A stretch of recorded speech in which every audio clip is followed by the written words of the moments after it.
Sikap Israel dan Amerika Serikat AS yang tidak kenal kompromi membuat konflik di Gaza yang telah berkecamuk selama lebih dari setahun mustahil untuk diakhiri. Pendapat itu diungkapkan Perwakilan Tetap Rusia untuk PBB Vassily Nebenzia saat berbicara pada sesi Dewan Keamanan PBB yang didedikasikan untuk krisis di Timur Tengah pada Selasa 8 Oktober 2024.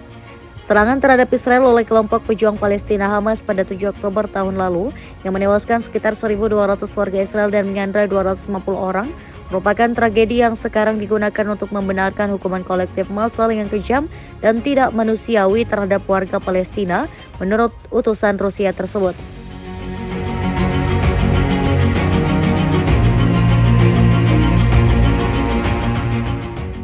Nebenzia mencatat akibat operasi darat dan udara Israel, hampir 42.000 orang terutama wanita dan anak-anak telah tewas di Gaza tahun lalu. Dan jumlah yang terluka dan hilang mendekati 1.000 orang, sementara 2 juta warga Palestina lainnya mengungsi di dalam negeri.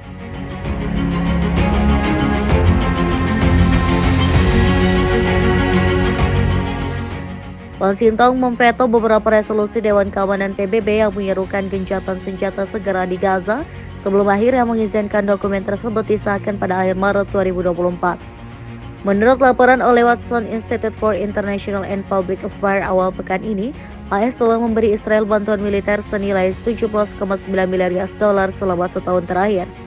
Sebagian besar pengiriman dari Amerika adalah amunisi termasuk peluru artileri dan bom seberat 2.000 pon atau 907 kg menurut laporan tersebut.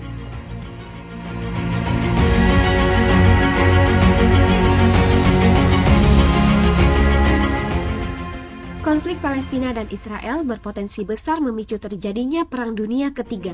Kenapa konflik ini bisa jadi seperti ini? Begini ceritanya. Akhir abad ke-19, gerakan Zionis mulai berusaha membentuk negara Yahudi di Palestina. Pada tahun 1947, atas izin PBB, Palestina dibagi dua, sehingga sebagian tanah untuk orang Yahudi dan sebagian lagi untuk orang Arab Palestina. Orang Palestina tentu saja menolak hal ini. Ya, siapa yang mau rumahnya dirampas orang lain ya kan?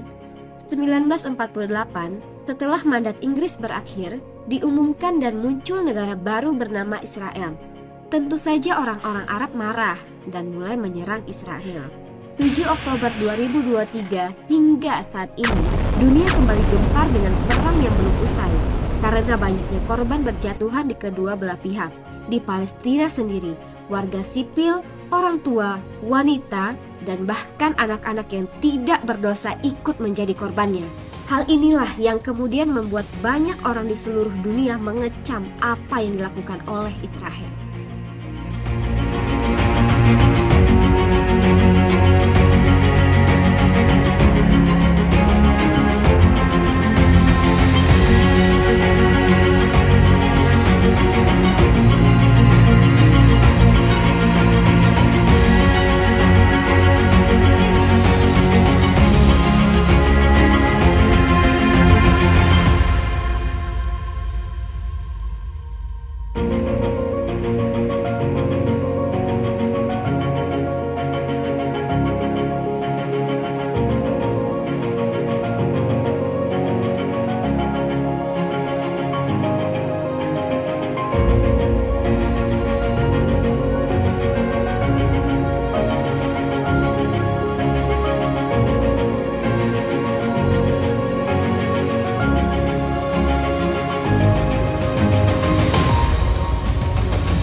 Peace activists from around the globe have designated 13th of January as a global day of action for Gaza.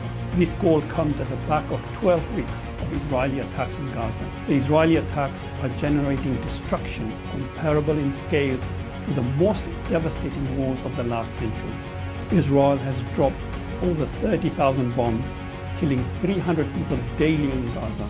Nearly 70% of Gaza's homes have been completely or partially destroyed. This is equivalent to destroying cities like Boston, Helsinki, Rotterdam, and Leeds. According to the United Nations, half of the population of Gaza is at risk of starvation, and the World Health Organization reports that Israel attacks and the siege are resulting in the spread of diseases that may ultimately kill more people than Israel's bombs. Further, Israel is continuing with its ongoing ethnic cleansing in the West Bank, the discrimination against Palestinians within Israel, and provocatively attacking targets in Syria and Lebanon.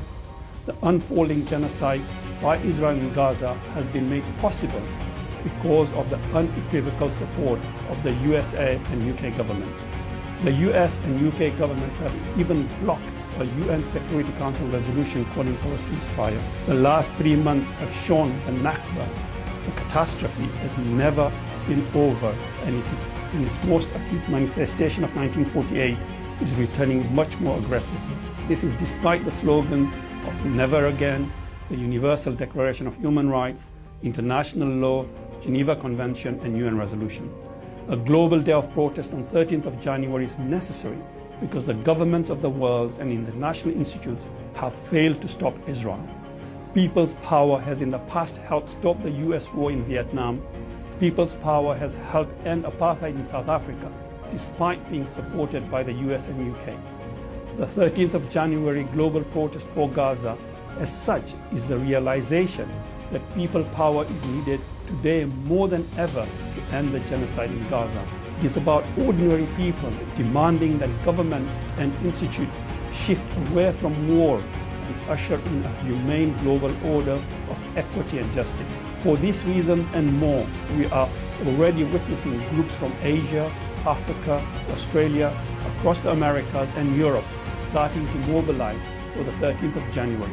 I hope wherever you are in the world, you will also make efforts and join this global day of action for Gaza on 13th of January, calling for an immediate ceasefire and help stop the genocide in Gaza.